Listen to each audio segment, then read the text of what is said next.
Hi friends, ಈಗ ನಾವು ಮನೆಯಲ್ಲೇ ಮಾಡಿರುವಂತಹ ಹಾಲಿನ ಕೆನೆಯನ್ನು ತೆಗೆದಿಟ್ಟು ಬೆಣ್ಣೆಯನ್ನು ಯಾವ ರೀತಿ ಮಾಡೋದು ಅಂತ ನೋಡೋಣ. ನಾವು 2 ವಾರದಿಂದ ಬೆಣ್ಣೆನ ತೆಗೆದಿಡ್ತಾ ಇದ್ದೆ ಫ್ರಿಜ್ಜಲ್ಲಿ. ಅದನ್ನು ಇವತ್ತು ನಾನು ಮಿಕ್ಸಿನಲ್ಲಿ ಹಾಕಿ ರುಬ್ಬಿಟ್ಟು ಬೆಣ್ಣೆ ಮಾಡ್ತಾಯಿದ್ದೀನಿ. ನಾನು ಅಂಗಡಿ ಹಾಲಿಂದ ಅಲ್ಲ ತಯಾರಿಸಿರೋದು, ಇದನ್ನು ಹಸು ಹಾಲಿಂದ ಬೆಣ್ಣೆ ಮಾಡ್ತಾಯಿದ್ದೀನಿ. ಡೈಲಿ ಅರ್ಧ ಲೀಟ್ರಿಂದ 1 ಲೀಟ್ರ್ವರೆಗೂ ಹಾಲನ್ನು ಕಾಯಿಸ್ತಾ ಇದ್ದೆ. ಅದನ್ನು ಕಾಯಿಸಿ ಫ್ರಿಜ್ಜಲ್ಲಿಟ್ಟು ನೆಕ್ಸ್ಟ್ ಡೇ ಅದರಿಂದ ನಾನು ಹಾಲಿನ ಕೆನೆನ ತೆಗೆದು ಮಾರ್ನಿಂಗಿಂದ ನಾನು ಅದನ್ನು ಯೂಸ್ ಮಾಡ್ತೀನಿ. ಫಸ್ಟ್ ಡೇ ಹಾಲನ್ನು ತಂದುಬಿಟ್ಟು ಚೆನ್ನಾಗಿ ಕಾಯಿಸಬೇಕು.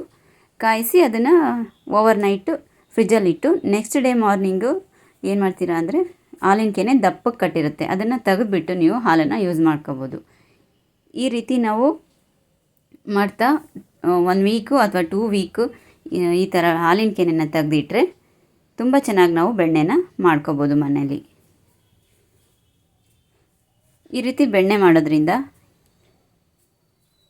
ಆರೋಗ್ಯಕ್ಕೂ ಕೂಡ ಒಳ್ಳೆಯದು. ತುಪ್ಪ ಕಾಯಿಸ್ಕೊಂಡು ಮನೆಯಲ್ಲೇ ಕೂಡ ನಾವು ಯೂಸ್ ಮಾಡ್ಕೊಂಡು ತಿಂತೀವಲ್ವ, ಯಾವುದೇ ಕೆಮಿಕಲ್ ಇಲ್ಲದೆ ಪ್ಯೂರ್ ತುಪ್ಪನ ನಾವು ಮನೆಯಲ್ಲೇ ತಯಾರಿಸ್ಕೋಬೋದು.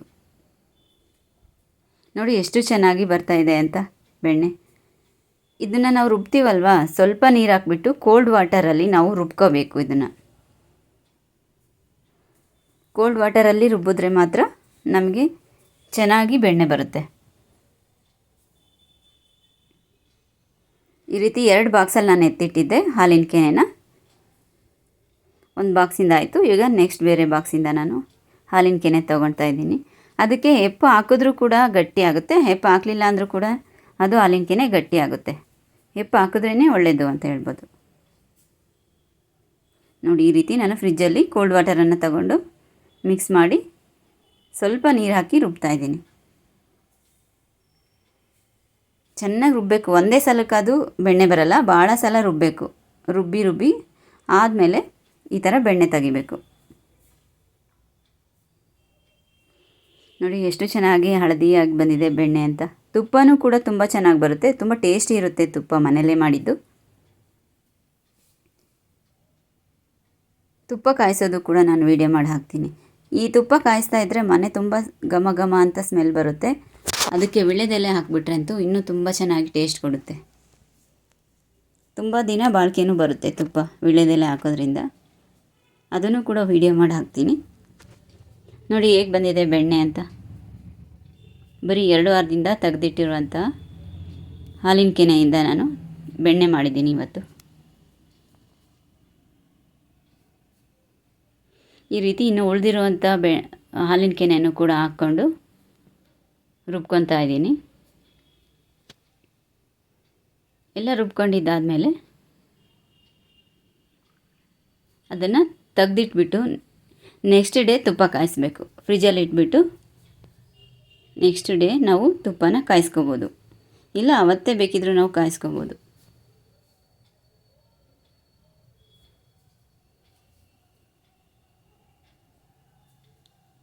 ಅದು ಕೂಡ ಆಯಿತು ರುಬ್ಬಿದ್ದು. ನೋಡಿ,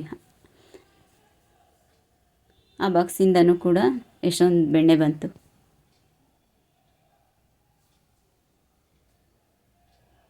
ಬಟ್ಲು ತುಂಬ ನನಗಿವತ್ತು ಬೆಣ್ಣೆ ಸಿಕ್ತು. ಈ ಬೆಣ್ಣೆನ ನಾನು ನೆಕ್ಸ್ಟ್ ಡೇ ಕಾಯಿಸ್ತೀನಿ.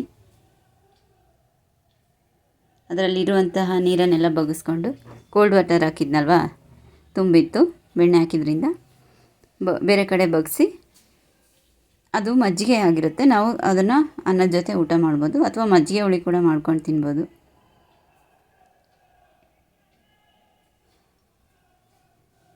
ಆ ಬೆಣ್ಣೆನ ನಾವು ಚೆನ್ನಾಗಿ ನೀರಲ್ಲಿ ವಾಶ್ ಮಾಡ್ಕೋಬೇಕು. ಕೋಲ್ಡ್ ವಾಟರಲ್ಲಿ ವಾಶ್ ಮಾಡಿಕೊಂಡು ತೆಗೆದಿಟ್ರೆ ಬೆಣ್ಣೆ ತುಪ್ಪ ತುಂಬ ಪ್ಯೂರಾಗಿ ಬರುತ್ತೆ. ತುಪ್ಪ ಕಾಯಿಸ್ಬೇಕಾದ್ರೆ ತಳದಲ್ಲಿ ಕೂತ್ಕೊಂಡಿರುತ್ತಲ್ವ ಬಿಳಿಗೆ, ಅದು ಏನೂ ಬರಲ್ಲ. ಈ ಥರ ಚೆನ್ನಾಗಿ ಕೋಲ್ಡ್ ವಾಟರಲ್ಲಿ ತೊಳ್ಕೊಬೇಕು. ಅದನ್ನು ಕೋಲ್ಡ್ ವಾಟರಲ್ಲಿ ವಾಶ್ ಮಾಡ್ಕೊಂಡಿದ್ದಾದಮೇಲೆ ಸಪ್ರೇಟಾಗಿ ಎತ್ತಿಟ್ಕೋಬೇಕು. ನೋಡಿ ಬೆಣ್ಣೆ ಮುದ್ದೆ ಎಷ್ಟು ಚೆನ್ನಾಗಿದೆ, ಹಳದಿ ಕಲರ್ ಬಂದಿದೆ, ಎಷ್ಟು ಚೆನ್ನಾಗಿ. ನೋಡಿದ ತಕ್ಷಣ ತಿನ್ನಬೇಕು ಅನ್ನಿಸ್ತು, ನಾನು ತಿಂದ್ಬಿಟ್ಟೆ ಸ್ವಲ್ಪ ಬೆಣ್ಣೆನ.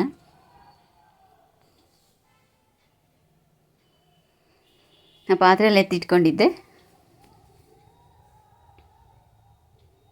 ಮತ್ತು ಇನ್ನೂ ಚೆನ್ನಾಗಿ ತೊಳೆದು ಆ ಬೆಣ್ಣೆನ ಬಟ್ಲಲ್ಲಿ ತೆಗೆದು ಫ್ರಿಜ್ಜಲ್ಲಿಟ್ಟು ನೆಕ್ಸ್ಟ್ ಡೇ ಅದನ್ನು ಕಾಯಿಸ್ಕೋಬೋದು.